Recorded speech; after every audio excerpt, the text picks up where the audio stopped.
Hello friends, welcome to I exam B. I am Sushil Ragde, ex manager Reserve Bank of India. और हम इस series में जीए, ESI और FM आप जो पढ़ते हैं उसमें बहुत सारे कंसेप्ट आते हैं। वो एक एक कंसेप्ट हम इस वीडियो में, इस सीरीज़ में कवर करने वाले हैं।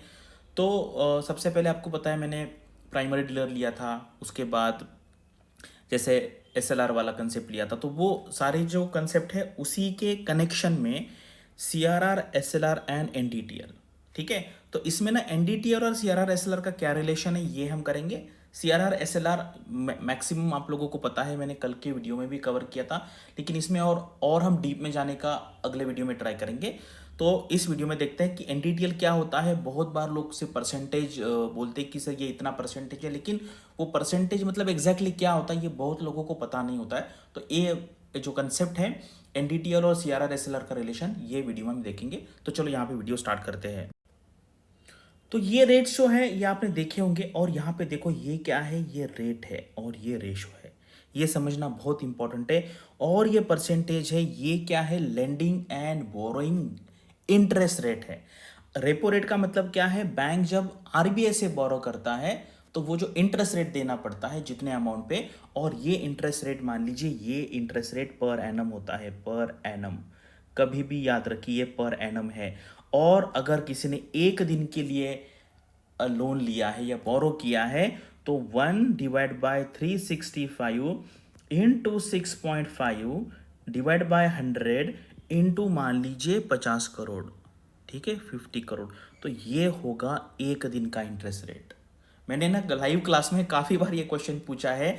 अगर मान लीजिए कोई बैंक 100 करोड़ बोरो करता है आरबीआई से और इंटरेस्ट रेट इतना है, तो एक दिन के लिए कितना देना पड़ेगा। तो लोग डायरेक्ट ऐसा नहीं, ये पूरे साल का है। कभी भी इंटरेस्ट रेट है बाय डिफॉल्ट एक साल का होता है।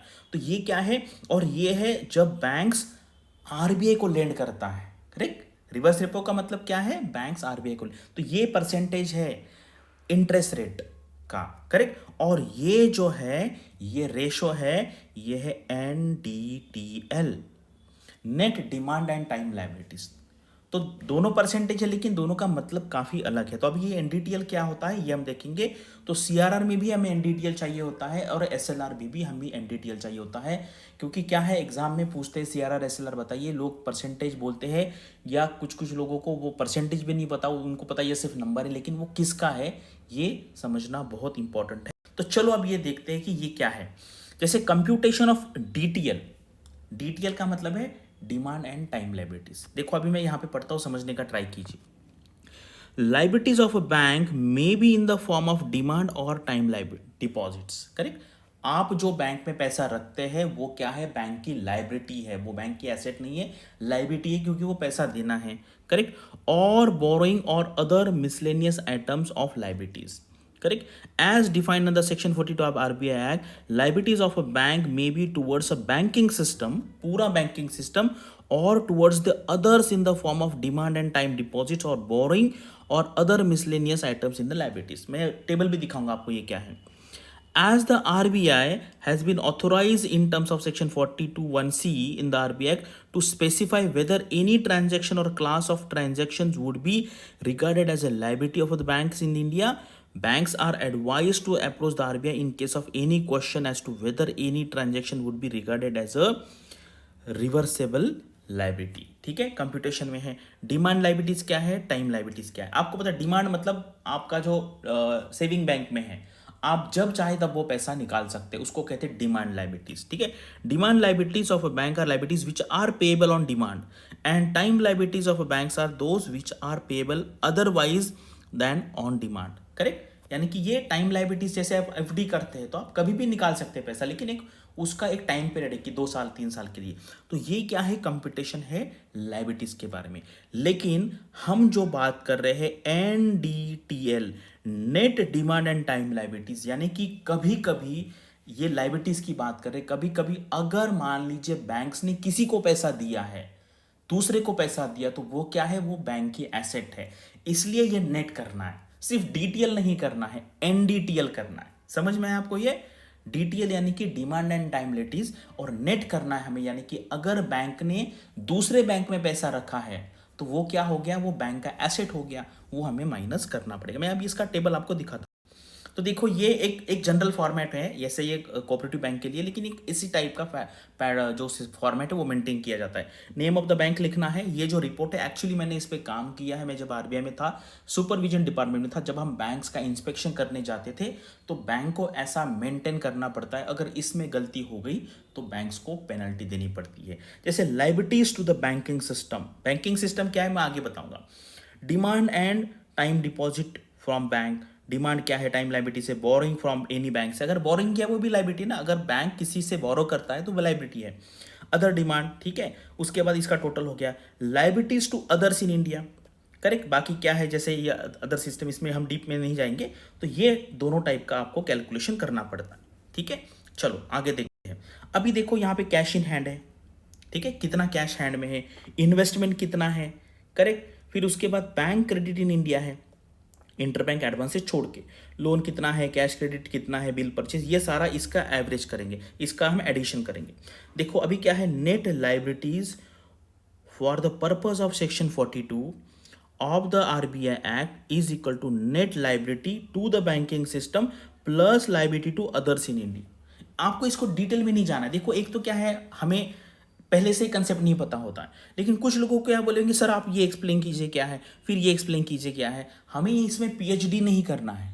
एक समझना यहाँ पे ना, मैंने ये प्रॉब्लम जो है बहुत स्टूडेंट्स का देखा है कि स्टूडेंट्स बहुत डीप में जाना चाहते हैं या जा रहे हैं, वो कभी नहीं करना है आपको, ठीक है। अगर मैं पहले पूछूं सीआरआर क्या है तो आपको नहीं पता, और लेकिन जब आप पढ़ने जाएंगे तो आप उसके बहुत डीप डीप डीप जाएंगे, वैसा बिल्कुल नहीं करना है, अदरवाइज आप फंसे रहेंगे यहाँ पर।